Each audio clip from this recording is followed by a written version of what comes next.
Hi friends, happy new year. ఈరోజు మనము ఒక స్వీట్ తయారు చేద్దాం రండి. ఏం స్వీట్ అంటే ఉద్దిపప్పుతో నెయ్యి వేసి బెల్లం వేసి ఉద్దిపప్పు ఉంటలు చేస్తామన్నమాట. అది ఎలా చేస్తామో ఒకసారి చూస్తాం రండి. దానికి కావాల్సిన పదార్థాలు: ఉద్దిపప్పు తీసుకున్నాము, ముంతమామిడి పప్పు, బెల్లము, ఏలకలు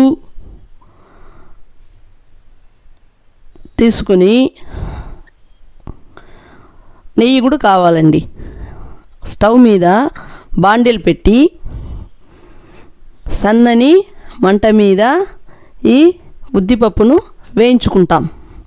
అలా సన్నని మంట మీదనే వేయించాలన్నమాట. అప్పుడు కలర్ చేంజ్ కాకుండా బాగుంటుంది. లేకపోతే ఎక్కువ మంట పెడితే మాడిపోతుంది కదా, కాబట్టి సన్నని మంట మీద వేయిస్తాం. పప్పును వేయించిన తర్వాత ఆ పప్పు ఎంత వాసనగా ఉంటుందో కదా. ఇప్పుడు దాన్ని ఆరిన తర్వాత మిక్సీకి వేసుకుంటాం.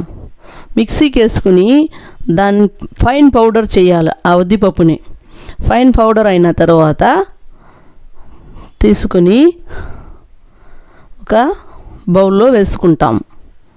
ఇప్పుడు కొద్దిగా బెల్లం వేసి మళ్ళీ ఒకసారి మెత్తగా చేసుకుందాం.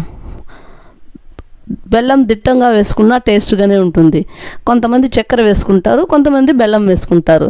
కానీ ఇప్పుడు అంతా బెల్లమే వాడుతూ ఉన్నారు కదా, కాబట్టి మనం కూడా బెల్లమే వేసుకున్నాం.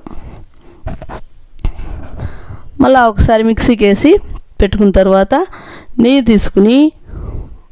నెయ్యి వేసి బాండిల్లో ముంతమామిడి పప్పు చిన్నదిగా కట్ చేసుకుని దాంట్లో వేస్తాం. ఆ ముంతమామిడి పప్పు బాగా రోస్ట్ చేసి దాన్ని ఈ ఉద్దిపప్పులో పౌడర్ చేసుకున్నాం కదా, దాంట్లో పోసేసేయాలన్నమాట.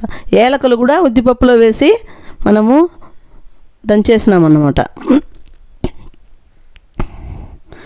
ఏలకలు దంచేసిన తర్వాత అంతా ఒకటిగా పెట్టుకొని ముంతమామిడి పప్పులు చిన్నదిగా కట్ చేసుకుని నెయ్యిలో వేసి రోస్ట్ చేసి ఆ పిండిలో పోసేసుకుంటాము.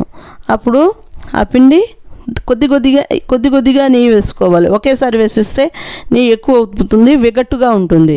కాబట్టి కొద్దిగా నెయ్యి వేసి దాన్ని మనము కలుపుదాము.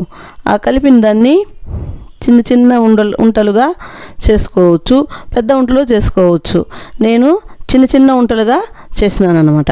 చూడండి, అలా చిన్నదిగా చేసి బాగా